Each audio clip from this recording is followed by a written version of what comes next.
we're talking about antinomianism. Now everyone remember? So that's a fancy word for what Christians believe. Pauline theology is that a person no longer has to fulfill the commandments of the Old Testament according to the Apostle Paul, because Jesus was the ultimate sacrifice, and through his crucifixion he atoned for the need for, he absolved the need for observance of the physical commandments. And there was a big dispute within the early church whether Christianity should be antinomian or whether it should emphasize a performance of mitzvot. There was a big machlokes between Peter and Paul over this very point. Paul eventually prevails, and he's able to persuade Peter, who would eventually become the first pope of Rome, that Christianity is indeed antinomian by nature and that one does not have to fulfill the commandments. And it seems like Rabbi Yehuda Halevi completely ignores Pauline doctrine, and he just talks about Christianity in terms of the history of the story of what Christianity is based upon. He talks about supersessionism in his discussion of Christianity, where he says that the Jewish people used to be the chosen people, but then they were replaced, they were superseded by the apostles and all of the students of the apostles. And he talks about the need for Christians to proselytize, to spread the religion to the rest of the world, because that's what Christianity promotes. And as we'll see, that's what Islam promotes as well.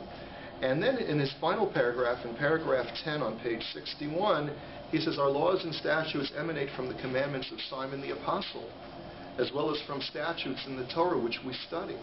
So he seems to be ignoring the Apostle Paul, who says that we don't really have that many laws. Rabbi Yehuda Halevi is willing to concede that Simon the Apostle is the one that is really the main guy. Who's Simon? That's Simon Peter. Really, his real name, the name of the apostle is really Simon. The word Peter, Petros, in Latin or Greek, Greek, is rock. He was known as Simon the Rock, and that's how he became known as Simon Peter. And the reason why he was known as the Rock is a long story, which we'll talk about another time. But he was locked away in a basilica, in this St. Peter's Basilica. You've heard of that in Rome? That's because he was supposedly secluded in there at the end of his life in this rock dome or tower, and he became known as Peter. But in any event, but we do subscribe to the laws of the Torah. We study the laws of the Torah. We believe in the laws of the Torah. There is no doubt as to its veracity and its divinity.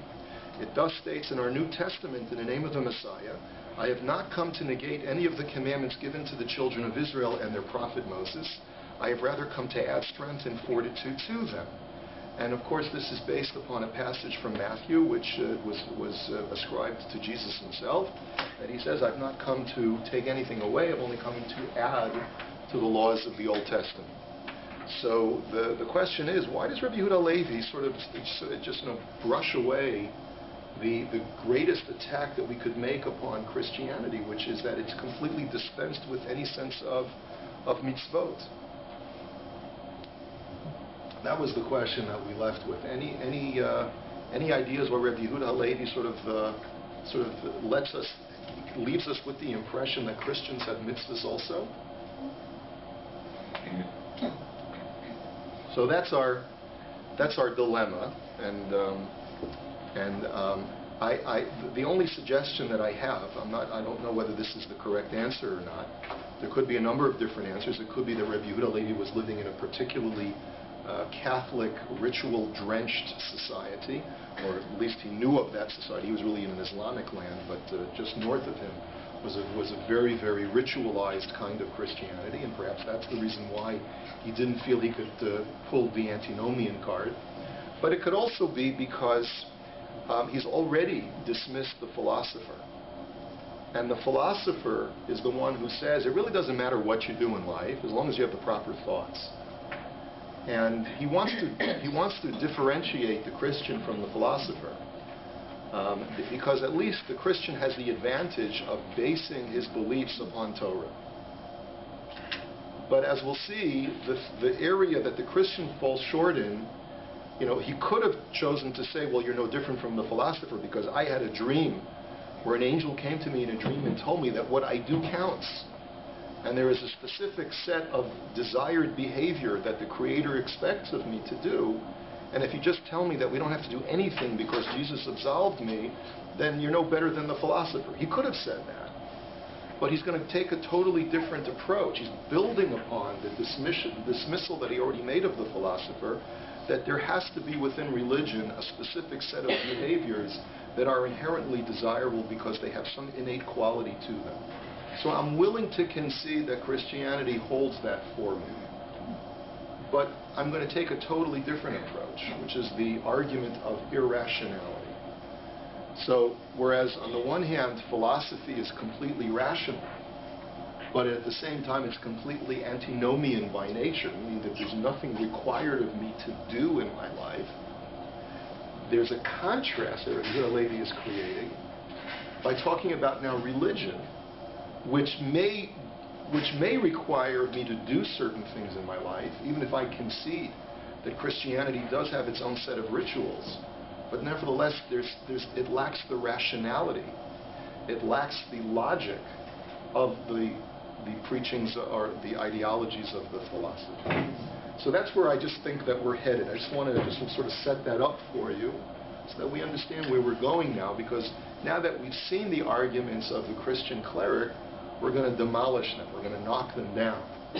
And in just a couple of paragraphs, Rabbi Levi is going to explain why he finds Christianity to be completely unsatisfying. So we're just going to read a couple paragraphs today because it's already late and I have this a little bit more extensive of our Torah for Parshas B'Shalach today. So if someone, we'd like to see if we can get a reader to read from the big number 5 on the page 61. And I've been asked that if we can get a reader, the reader should come like a little bit closer to the camera, so that the mic and the camera will, you don't have to go on camera, just that the mic and the camera should be able to pick up your voice for the thousands upon thousands of people who will be watching this. Yeah. So who do? Okay, I'll read. Great, perfect. Great, thank you. No, you're good. I think I'm close enough. You are close, yeah. The KUZARI said to the Christian, logic plays no part in your argument. If anything, logic dictates the exact opposite.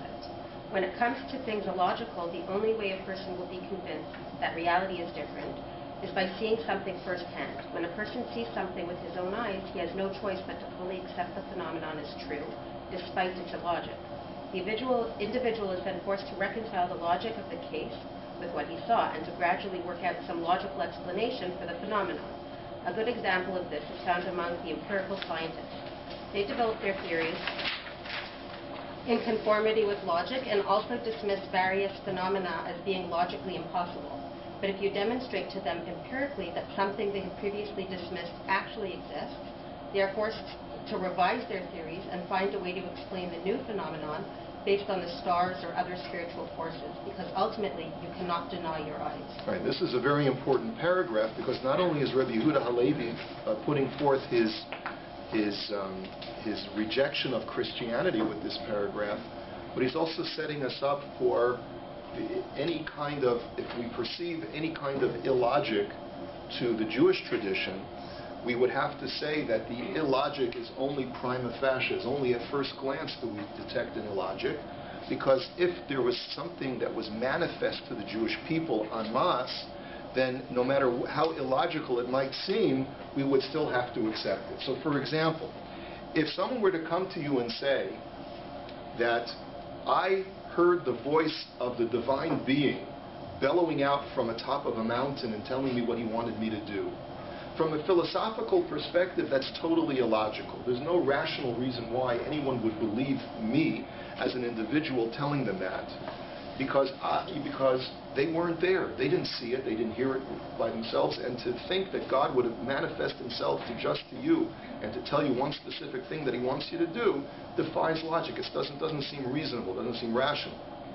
But if the person sees it with their own eyes, if they were actually witness to that, and there were millions of people that were witness to it and they pass it on to their children, then despite the irrationality of that experience, you can't deny what you've experienced firsthand. Your senses for Rabbi Yehuda Halevi are therefore more true and more reliable than your mind. Your mind plays tricks on you, but your eyes and your ears do not play the same tricks. Now, of course, we know that the eyes can also play tricks on you. Your eyes play tricks on you all the time. That's what an optical illusion is. But they're far more reliable than the mind is.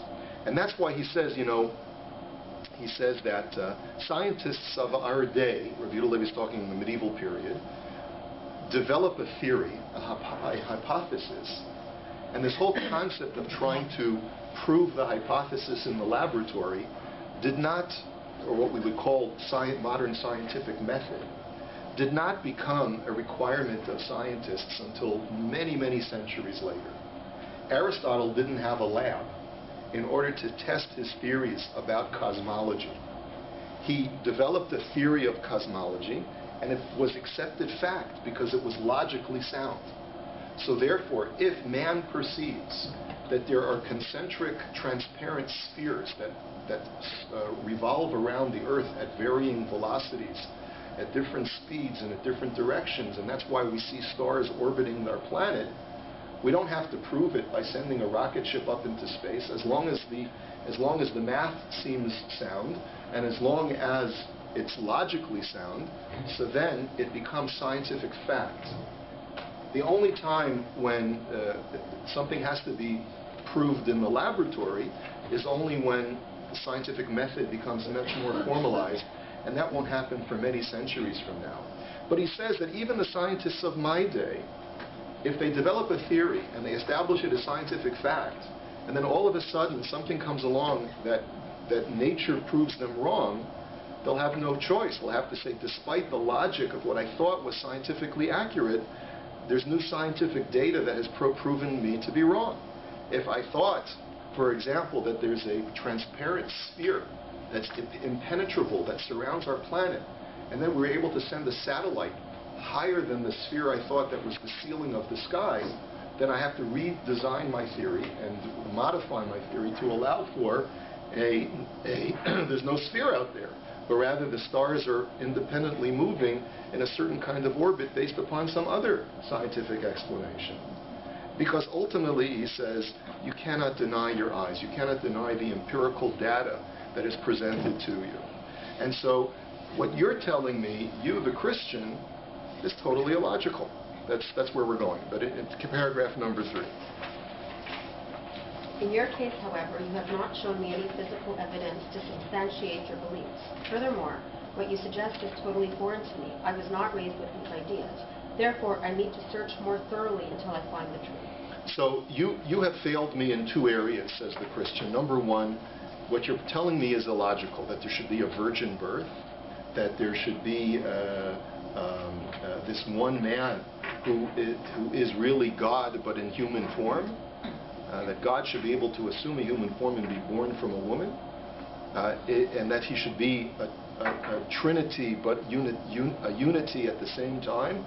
All of these things defy and transcend logic. He says, I'm not saying that it can't be true. I'm just saying that my mind tells me that it doesn't make any sense.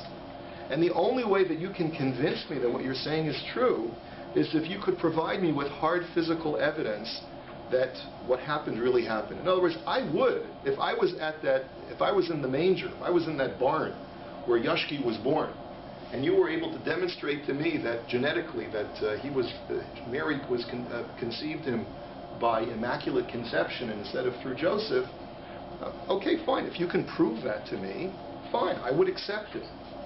But you haven't proven it to me. As a matter of fact, there was really no one that was witness to this immaculate conception. It's not something that is provable to begin with. And therefore, it's not something that I can accept based on just faith. I can accept things on faith if they're logical. I can't accept things on faith if they don't make any sense. So first of all, what you told me just doesn't make any. It's not rational. It's not logical. And you haven't shown me any proof to dispel the illogic of what you've told me. And finally, he says, I was not raised with these ideas. And if I wasn't raised with these ideas, it only makes it further, even more difficult for me to accept what you're trying to foist upon me, because it's just so out there, it's so foreign. And as we know, Christianity is really a hybrid of biblical concepts, of Judaic concepts, synthesized together with certain Roman mythological and pagan concepts such as virgin birth, and such as God assuming the form of man, and so forth. So I'm a Khazar. I'm not into Roman mythology. I'm not into biblical concepts. And so really, if you're going to convince me, you're going to have to do a little bit better than that. So that's where the Khazar king, King Bulan, rejects the Christian.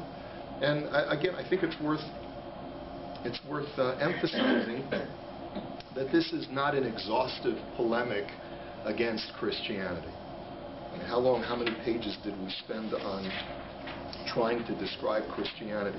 We started on bottom of page 58, and we're only on page 62.